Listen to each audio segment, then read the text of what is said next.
그런데 문득 그런 생각이 들더라고요. 독서가 참 즐거운 일이고 더 즐겁게도 할 수 있는데 이런 디테일에 무심했던 게 아닌가?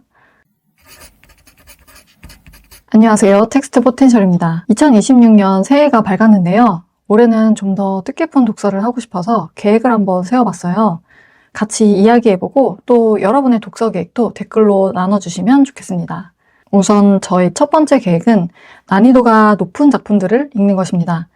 아마 다들 마음속에 저 책 나도 읽어야 하는데 하는 책 리스트가 있을 거예요. 난이도가 높아서 진입 장벽이 있고 가벼운 마음으로 집어들기에는 조금 부담스러운 그런 책들이요.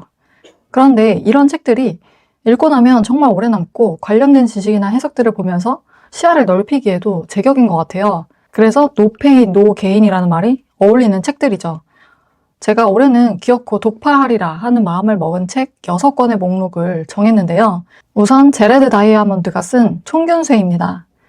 왜 인류 역사는 대륙마다 다르게 전개되었는가 하는 질문에 대한 책인데요. 너무나 저명한 세계적 석학인 제레드 다이아몬드가 썼고 우리나라에선 서울대학교 도서관 대출 최장기 1위 도서로 잘 알려진 책인데요. 올해 한번 도전을 해보려고요. 그 다음은 넥서스입니다. 사실 이 책은 작년에 나오자마자 구매를 했는데 아직도 읽지를 못했어요. 다시 한번 도전해보려는 책입니다. 사피엔스로 알려진 유발 하라리의 신작으로 넥서스에는 석기 시대부터 AI까지 정보 네트워크로 보는 인류 역사에 대해 썼다고 하는데요. 제가 사피엔스를 읽었을 때 이런 분야에 문외한임에도 불구하고 잘 읽히도록 쓰여 있어서 글쓰기 능력이 참 탁월하다고 느꼈어요. 어려운 걸 쉽게 이야기하는 게 최고의 능력이라고 생각하거든요. 그래서 넥서스도 그 능력으로 쓰여졌을 테니 어려운 이야기지만 나도 읽을 수 있을 것이다 하는 기대를 안고 있습니다. 오디세이아는 올해 크리스토퍼 놀란 감독의 영화가 예정되어 있잖아요. 평소 놀란 감독의 작품을 너무 좋아하고 즐겨보는 터라 미리 읽어두고 싶었어요. 그리고 그 다음 코스모스인데요.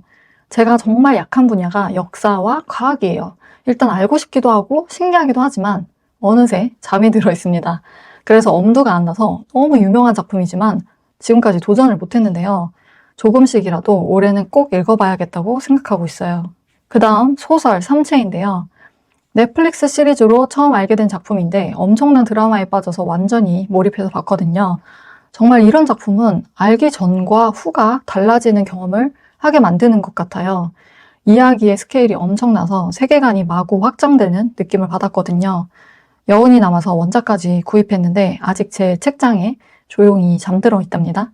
그래서 올해는 기필코 원작 소설을 완독해 보려고 합니다. 마지막은 역시 소설 수학자인데요. 이 작품은 제가 다른 회사와 미팅을 했다가 거기서 만난 기획자님이 정말 너무너무 추천한 작품이라 흥미가 생겼어요. 한번 읽기 시작하면 모두가 극찬하는 SF라는 사실을 알게 되었는데요.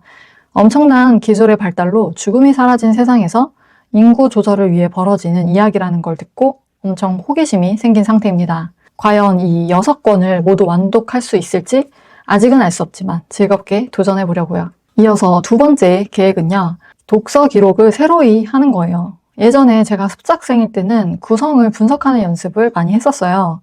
그래서 그 자체가 나름의 기록이었고 그렇게 분석하고 쓰고 나면 기억에 정말 잘 남아 있었거든요. 근데 이게 글 공부의 일환인 터라 시간이 참 오래 걸려서 취미로 하기에는 부담이 있더라고요. 그래서 투고를 멈추고 나서는 하지 않게 되었고 밑줄금 문장이나 기억하고 싶은 문장 위주로 적어두었었는데요. 올해는 지금 저의 그 독서에 맞는 방법으로 기록을 해보려고 합니다. 대략적으로만 말해보자면 일단 밑줄금 문장은 모두 필사는 하지 않고 핵심적인 문장 위주로 정리를 할 거예요. 그리고 더 중요하게 기록하는 것은 책을 읽었을 때 어떤 생각이 난 것을 바로 적는 것인데요. 그때 바로 떠오른 생각들이 가장 참신하고 관련성이 높고 나에게 도움이 되는 경우가 많기 때문이에요. 그래서 이걸 굳이 따로 적기보다는 책의 그 페이지에 메모하듯이 적을 수도 있고 그 모든 걸 아우르며 나에게 필요한 것만 최종적으로 남기는 정리를 할 수도 있을 것 같습니다.